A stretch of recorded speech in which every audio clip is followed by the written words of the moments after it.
The banning of matatus today, 2nd May, during Azimio la Umoja mass action, is a ploy to divert the attention.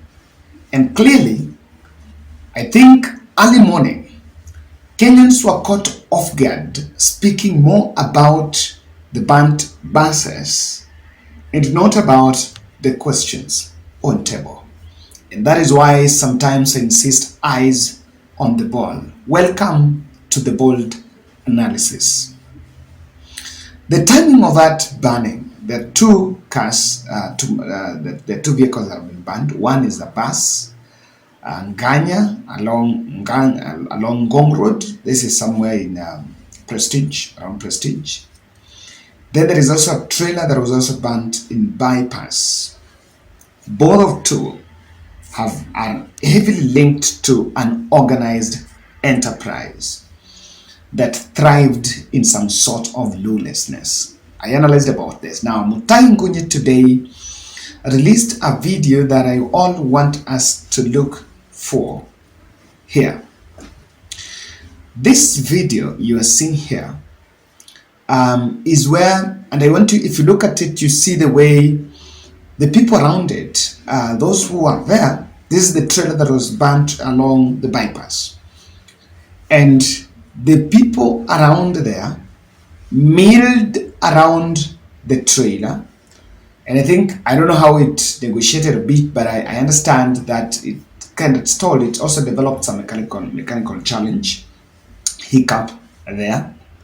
Then people were milling around it. The driver of that trailer was inside that trailer, and then he came out, and immediately came out, he showed this video, and I wanted to listen to it from this point because there is a point I wanted to hear. Him saying that police were running away from that place while people were taking charge of the trailer.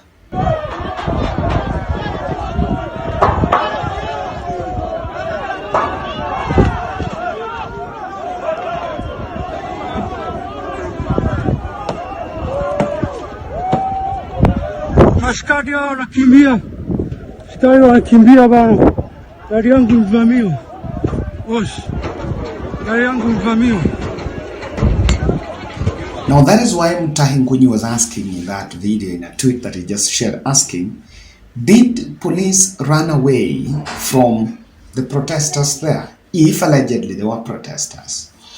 If you look at the number of people that were milling around that trailer, I don't think it's a number that could overwhelm the police officers that we were seeing, the anti-riot police officers that we were seeing running away, or rather walking away from that place.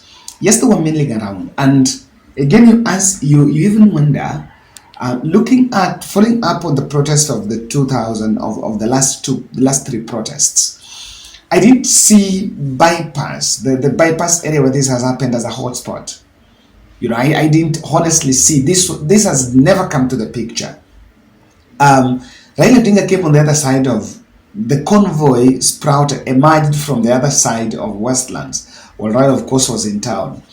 But the questions have also been, who knew about the presence, about that place, and why that? That trailer was Uganda-bound trailer. It was only touched on the other side, the side that on the driver's place, but not the rest of it. Of course, this is something that looks state managed. If indeed, and not even if, the police are seen on camera, the person who is crying there is the driver saying the police are walking away while the protesters are charging towards the trailer. Or are charging towards the trailer. So what exactly do you really want? Do you believe, do you want to, if the police knew very well, how did they know that that trailer was there and it was a hotspot? How did they know? How did they find their way there? They're seen on that camera running away. Something is simply not adding up. This is one of those that you may likely get to understand this. Let's try to be very reasonable. If the protesters are after that trailer, what will be the motive? The motive will not be to ban the trailer. The motive would be to get what the trailer is carrying. That would be the motive, if you ask me. And what is the essence of that? Because that trailer is, you get a bound. And number one, maybe if it's carrying some goods, you would have seen bit of obsession, maybe throwing stones and maybe trying to dismantle it and access what it's carrying. To me, that would make more sense. You would have seen them, if it is about the protesters, or if it's about the usual mugging, they would have carried the driver, ordered the driver to open whatever is inside that trailer so that they will loot. But I don't think it's about the banning. The banning issue, the banning exercise looks a state-managed thing. But whether state-managed or not, someone has lost his property.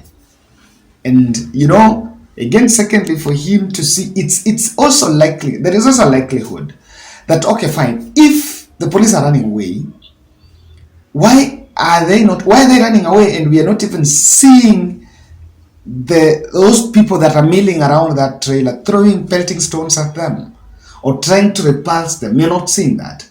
Surely, what will stop them to throw one or two tear gas there? The driver would close the windows of or even after driver has run away, the protesters or those people, the goons are still around that place, and those goons, they would have just thrown one tear gas canister at them.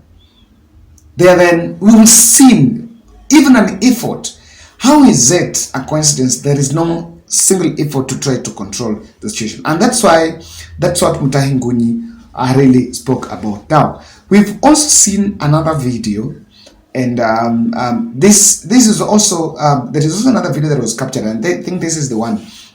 This one is in Jamhuri, where I think it's someone is capturing from his house and is saying allegedly the guys are just roaming there. The goons are just roaming there, and they seem to be mugging, and no one seems to care. The police are also around. So you question really what happened. I've seen the Deputy President, Rigathi Gachagua, just speaking today, some moments ago, saying that they've contained Raila Odinga. Those bragging rights, for me, they're not even worth it. And I think I need you to get it, because I don't want to do hearsay. It's also important that I give you that soundbite of Riggy G saying they've contained Raila.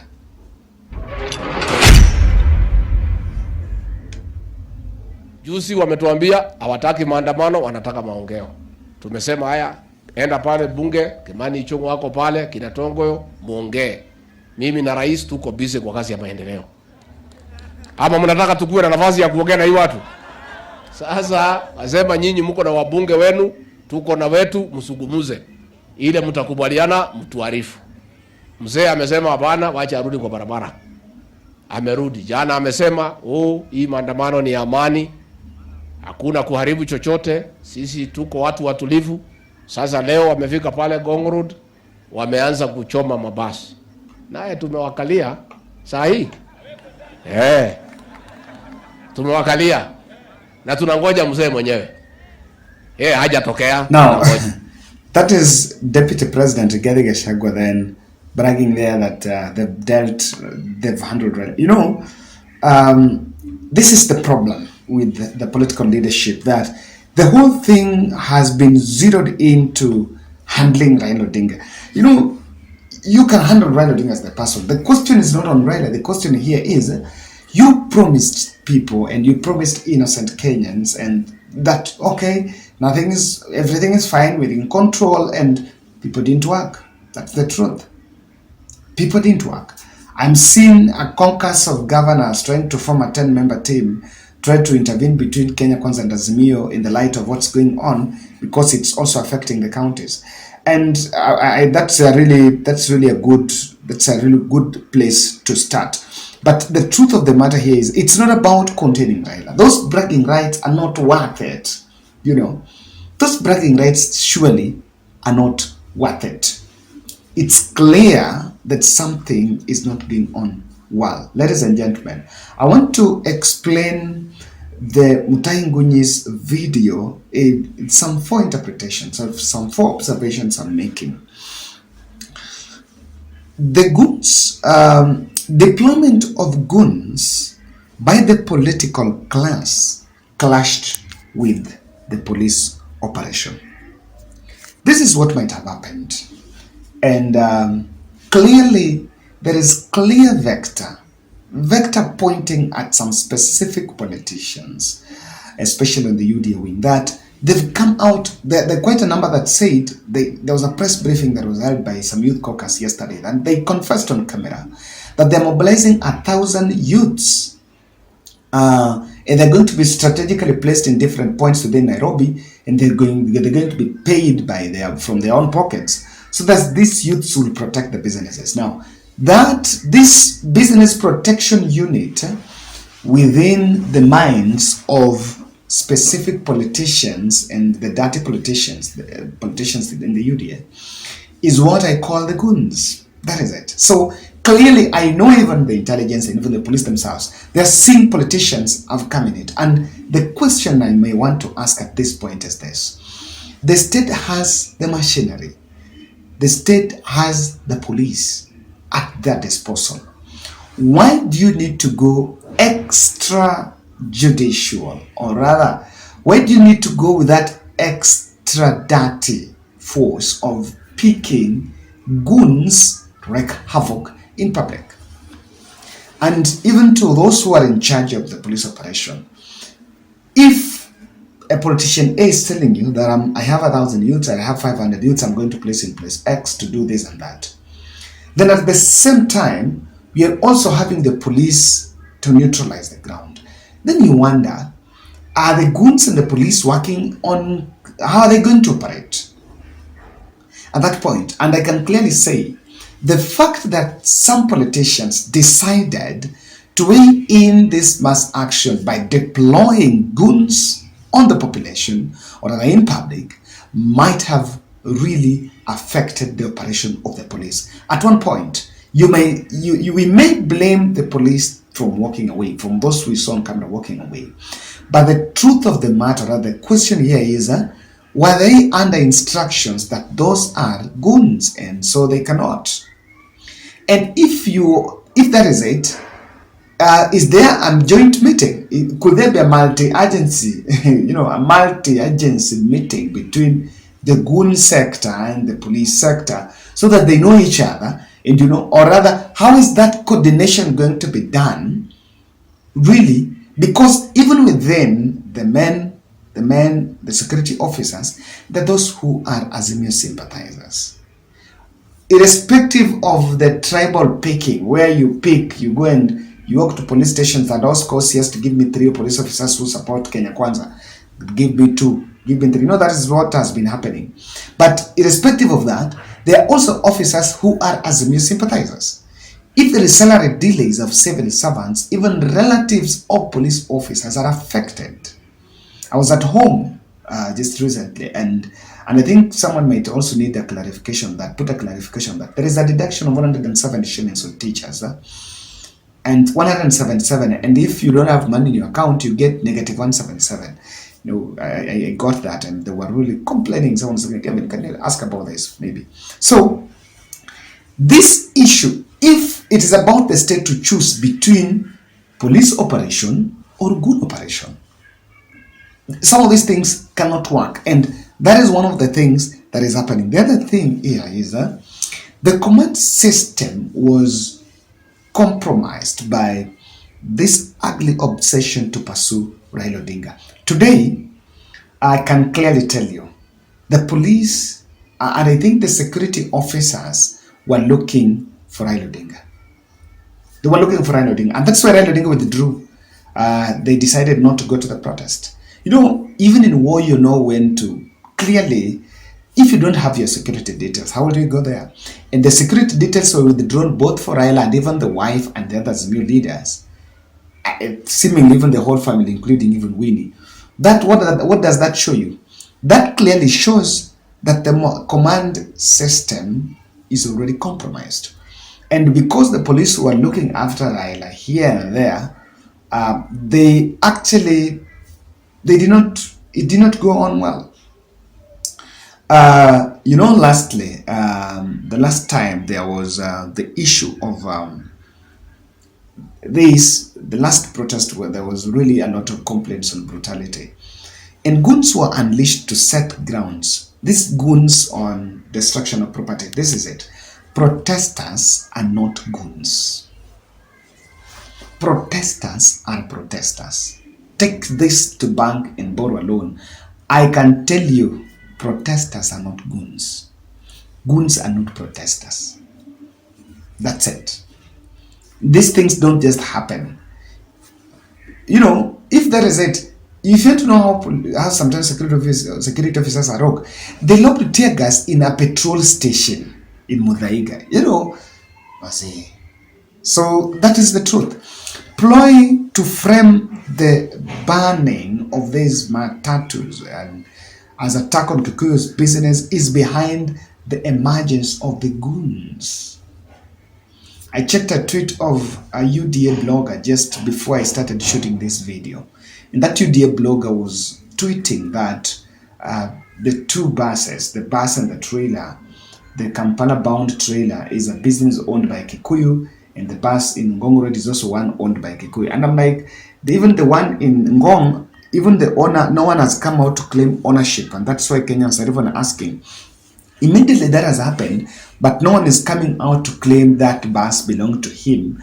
Also is raising eyebrows on it. So we want to frame that, and that's why they're framing this issue as, and I think this is it. Those who are doing it are framing it for political merit, but in fact, in real sense, they're inciting Kenyans against the same tribe, which is a wrong direction. So, ladies and gentlemen, that's my take on this Mutahi Ngunyi leaked video. I think if people really walked away, if the security officers really walked away, then we really have interesting times ahead.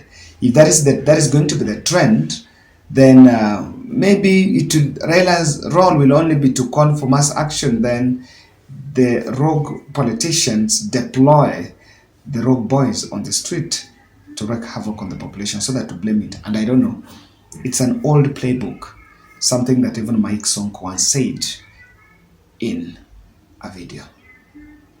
Mike Sonko made a statement some time back and even said that they used to do this to blame it on Raila.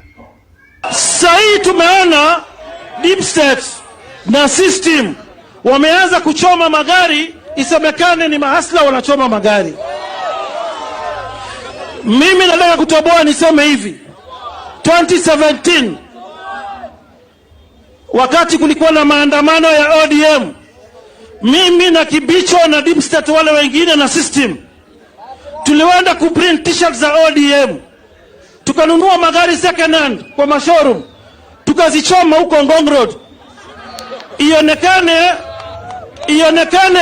ni ODM, kumbe ni deep state na system. Muache kuharibia Hustler Nation. Mwenyezi Mungu mpatie rais nguvu. Now this clearly shows what exactly is to happen. So it's not new. When we are asking questions, these questions are not from the moon. These are things that have been happening, and leaders have been coming out to say what exactly they believe has been the order of the day.